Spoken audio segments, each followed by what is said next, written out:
যে কোনো শুভ অনুষ্ঠানের সূচনা হোক বা খাওয়ার শেষ পাতে হোক, সব কিছুতেই কিন্তু বিভিন্ন ধরনের মিষ্টি বা ডেজার্ট আইটেম সার্ভ করা বাঙালিদের একটা ট্র্যাডিশন।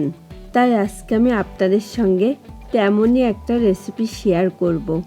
একেবারে মিষ্টির দোকানের স্টাইলে ছানা ছাড়া মিল্ক পাউডার দিয়ে খুব সহজে বাড়িতে বানিয়ে ফেলতে পারবেন। আর সেটা হলো রসমালাই।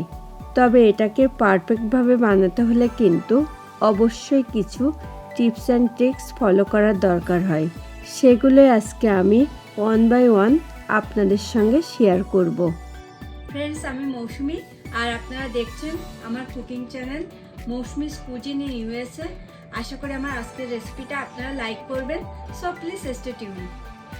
রসমালাইটা বানানোর জন্যে প্রথমে আমি একটা বারকোশের ভেতরে নিয়ে নিচ্ছি 1.5 কাপ পরিমাণ মিল্ক পাউডার ও হাফ টিস্পুন বেকিং পাউডার। এখন আমি মিল্ক পাউডারের সঙ্গে বেকিং পাউডারটাকে খুব ভালো করে মিশিয়ে নিচ্ছি। লক্ষ্য রাখবেন বেকিং পাউডারের পরিমাণটা যেন এর থেকে কম বা বেশি না হয়ে যায়। সেক্ষেত্রে কিন্তু বেকিং পাউডারটা কম হলে মিষ্টিটা ঠিকঠাক মতো ফুলবে না, আবার বেশি হয়ে গেলে কিন্তু মিষ্টিগুলো ভেঙে যাওয়ার চান্স অনেকটাই বেশি থাকবে। এখন আমি ময়ান হিসেবে এখানে 1.5 টেবিল স্পুন পরিমাণ ঘি অ্যাড করে সব কিছুর সঙ্গে খুব ভালো করে মিশিয়ে নিচ্ছি। চেষ্টা করবেন এখানে গুড কোয়ালিটির ঘি অ্যাড করার, তাতে করে কিন্তু মিষ্টির দোকানের মতো রসমালাইয়ের পারফেক্ট স্বাদটা আনতে পারবেন। এই পর্যায়ে আমি এখানে নর্মাল টেম্পারেচারে থাকা একটা ফ্যাটানো এগ অ্যাড করে একটা সফট ডো বানিয়ে নেব। যদি দেখেন যে ডোটা বেশি শক্ত হয়ে যাচ্ছে, সেক্ষেত্রে এখানে দরকার অনুসারে একটু মিল্ক অ্যাড করতে পারেন। কেননা ডোটা বেশি শক্ত হয়ে গেলে কিন্তু মিষ্টির ভেতরের রসটা ঠিকঠাক মতো ঢুকবে না, এবং ডোটা বেশি নরম হয়ে গেলে কিন্তু মিষ্টিগুলোকে যখন মিল্কের শিরাতে ছাড়বেন তখন কিন্তু ভেঙে যাওয়ার চান্স অনেকটাই বেশি থাকবে। আর আমার ডোটা একটু শক্ত হয়ে গেছে, তাই আমি এখানে 2 টেবিল স্পুন মতো লিকুইড মিল্ক অল্প অল্প করে অ্যাড করে একটা সফট ডো বানিয়ে নেব। দেখুন ডোটা কিন্তু আমার বানিয়ে নেওয়া কমপ্লিট। এখন আমি ডোটাকে একটু সেট হওয়ার জন্যে একটা ভেজা ন্যাপকিন দিয়ে এভাবে 5 মিনিট মতো ঢেকে রেখে দেব। এখন আমি মিষ্টির শেপ দিয়ে নেব, তার জন্যে আমি ন্যাপকিনটাকে তুলে নিলাম। আর আমি কিন্তু হাতে একটু ঘি মাখিয়ে নিয়েছি, যাতে শেপটা দেওয়ার সময় ডোটা হাতে আটকে না যায়। এখন আমি পরিমাণ মতো ডো নিয়ে 2 হাত দিয়ে গোল করে একটু চ্যাপ্টা মতো করে নেব। আর এই মিষ্টিগুলো কিন্তু মিল্কের শিরাতে ছাড়ার পর ফুলে ডাবল হয়ে যাবে, তাই আপনাদের পছন্দ অনুসারে কিন্তু সাইজটাকে এর থেকে সামান্য একটু ছোট বড় করে নিতে পারেন।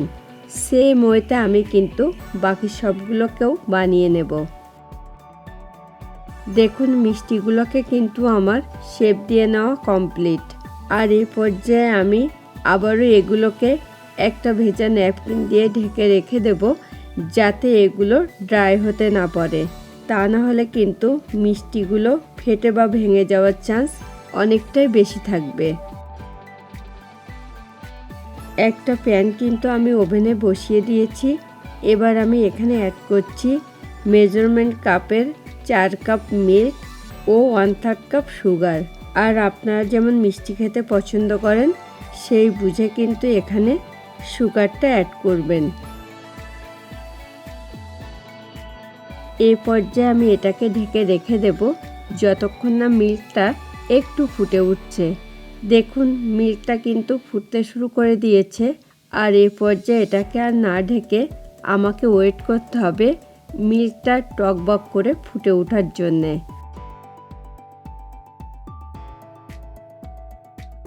দেখুন মিল্কটা কিন্তু টকবক করে ফুটে উঠেছে। আর এই পর্যায়ে আমি এখানে একে একে মিষ্টিগুলোকে ছেড়ে দিচ্ছি। এখন আমি এটাকে 10 মিনিট মতো ঢেকে রেখে দেব। আর যখন দেখবেন যে মিল্কটা উতলে উঠছে, ঠিক তখনই কিন্তু ঢাকনাটা একটু তুলে নিয়ে বাষ্পটা বের করে দিয়ে আবারও এটাকে ঢেকে দিতে হবে, কেননা একটু অসাবধান হলেই কিন্তু মিল্কটা উতলিয়ে পড়বে। আর এটাকে আমি কিন্তু মিডিয়াম ফ্লেমে রেখেই কুক করে নিচ্ছি।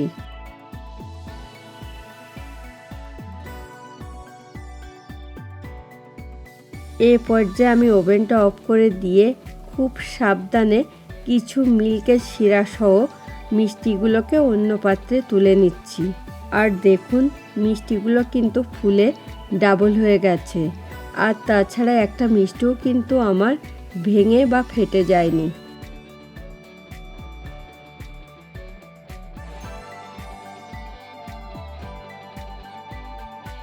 এবার আমি ওভেনটা অন করে দিয়ে বাকি মিল্কের ভেতরে পরিমাণ মতো স্যাফরন এভাবে হাত দিয়ে একটু গুঁড়ো করে মিল্কের ভেতরে দিয়ে দিচ্ছি।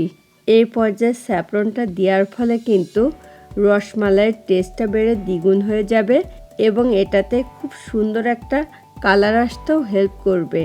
আর এটাকে আমি ততক্ষণ পর্যন্ত কুক করব যতক্ষণ না এটা পারফেক্ট থিকনেসে চলে আসছে। এই পর্যায়ে আমি আবারও 2 টেবিল স্পুন মতো সুগার অ্যাড করে এটার সঙ্গে মিশিয়ে নিচ্ছি রসমালাইয়ের টেস্টটা বাড়ানোর জন্যে এবং মিল্কটা যাতে দ্রুত ঘন হয়ে যায় সেই জন্যে আমি এখানে 2 টেবিল স্পুন মতো মিল্ক পাউডার অ্যাড করে খুব ভালো করে এটার সঙ্গে মিশিয়ে নিচ্ছি।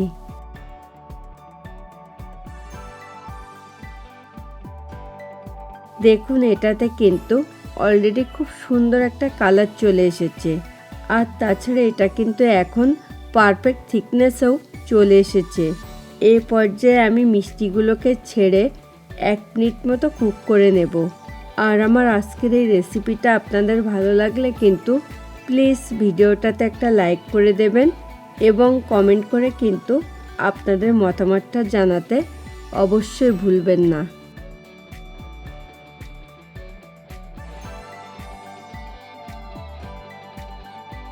মিষ্টিটাকে কিন্তু আমার কুক করে নেওয়া কমপ্লিট।